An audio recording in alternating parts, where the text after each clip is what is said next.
enemies, but as fellow Americans. Can we do that? Does character in public life still matter? I believe I know the answer to these questions because I know you, the American people. And I know this.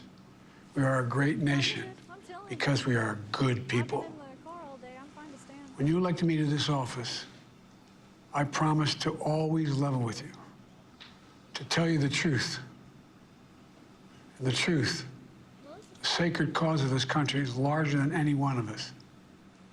And those of us who cherish that cause, cherish it so much, a cause of American democracy itself, must unite to protect it. You know, in recent weeks, it's become clear to me that I need to unite my party in this critical endeavor. I believe my record as president, my leadership in the world, my vision for America's future, all merited a second term. But nothing can come in the way of saving our democracy. That includes personal ambition. So I've decided the best way forward is to pass the torch to a new generation. That's the best way to unite our nation. You know, there is a time and a place for long years of experience in public life. There's also a time and a place for new voices, fresh voices, yes, younger voices. And that time and place is now. Over the next 6 months, I'll be focused on doing my job as president. That means I'll continue to lower costs for hardworking families, grow our economy. I'll keep defending our personal freedoms and our civil rights, from the right to vote to the right to choose. I'll keep calling out hate and extremism. Make it clear there is no place in America for political violence or any violence ever, period. I'm going to keep speaking out to protect our kids from gun violence. Our planet from climate crisis is the existential threat. And I will keep fighting for my cancer moonshot so we can end cancer as we know it, because we can do it. I'm going to call for Supreme Court reform because this is critical to our democracy, Supreme Court reform. You know, I will keep working to ensure America remains strong, secure, and the leader of the free world. I'm the first president in this century to report to the American people that the United States is not at war anywhere in the world.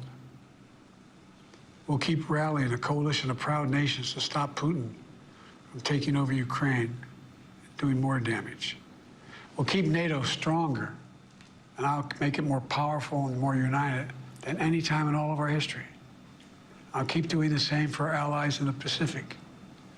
You know, when I came to office, the conventional wisdom was that China would inevitably surpass the United States. That's not the case anymore.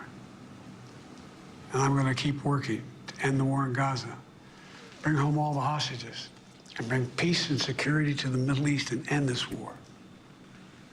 We're also working around the clock to bring home Americans being unjustly detained all around the world. You know, we've come so far since my inauguration. On that day, I told you, as I stood in that winter, we stood in a winter of peril and a winter of possibilities. Peril and possibilities. We were in the grip of the worst pandemic in the century. The worst economic crisis since the Great Depression. The worst attack on our democracy since the Civil War. But we came together as Americans. We got through it. We emerged stronger, more prosperous, and more secure.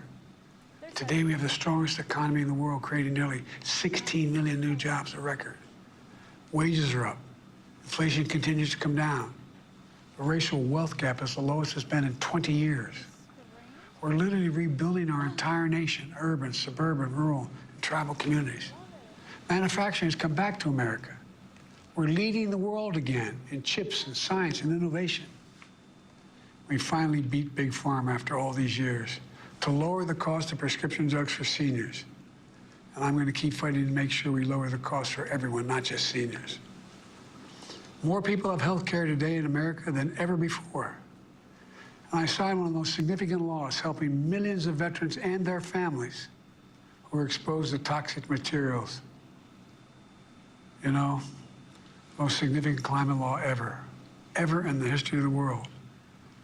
The first major gun safety law in 30 years. And today, the violent crime rate is at a 50-year low.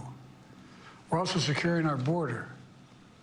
Border crossings are lower today than when the previous administration left office. Yeah. I've kept my commitment to appoint the first black woman to the Supreme Court of the United States of America. I also kept my commitment to have an administration that looks like America and be a president for all Americans. That's what I've done. I ran for president 4 years ago because I believed and still do that the soul of America was at stake. The very nature of who we are was at stake. And that's still the case. America's an idea. An idea stronger than any army, bigger than any ocean, more powerful than any dictator or tyrant. It's the most powerful idea in the history of the world. That idea is that we hold these truths to be self-evident. We're all created equal, endowed by our Creator with certain inalienable rights: life, liberty, pursuit of happiness.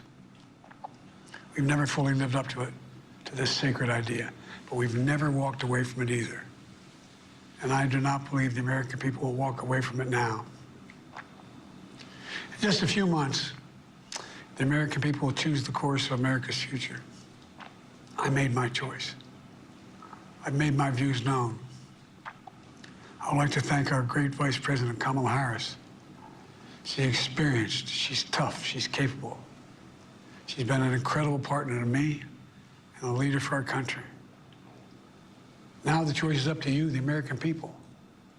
When you make that choice, remember the words of Benjamin Franklin that's hanging on my wall here in the Oval Office, alongside the busts of Dr. King and Rosa Parks and Cesar Chavez.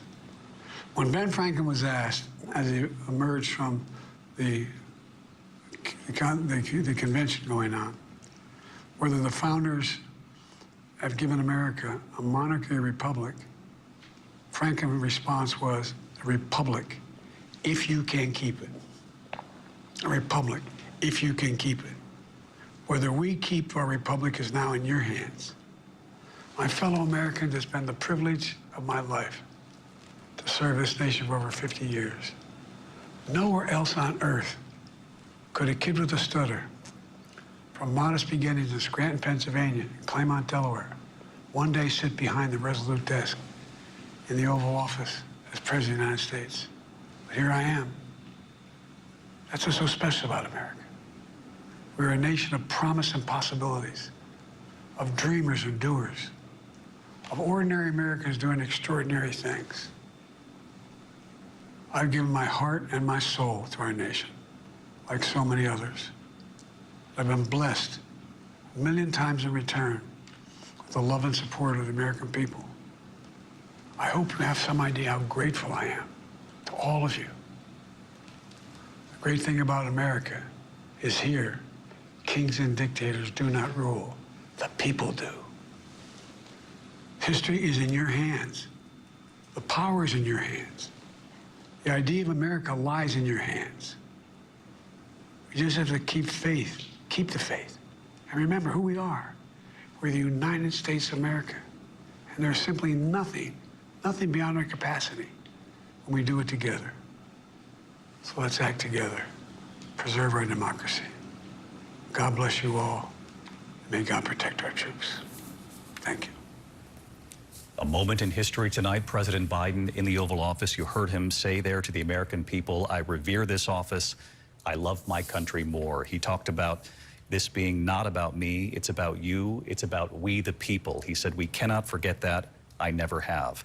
He did ask this question. He says, does character in public life still matter as we head toward the November election? And he said nothing should come in the way of preserving democracy in this country. We do have our entire Powerhouse political team here tonight. Let's get right to ABC's chief White House correspondent, Mary Bruce. And Mary, you had reported that this was a deeply personal decision. It was closely held, a very small